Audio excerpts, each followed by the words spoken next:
خدنا حاجه ولا لمسنا حاجه؟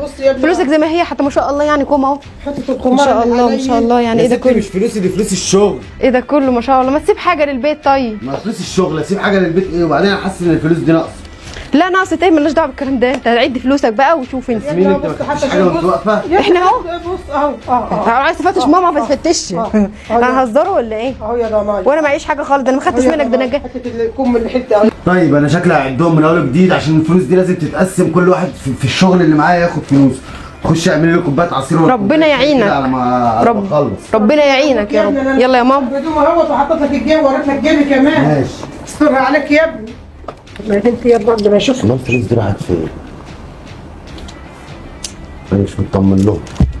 خليكم. اقفي بقى يا ماما. اقفي ما اخد الحاجه دي قبل ما يجي. انا قلت لما مراتي دي طلعت مش صعبه.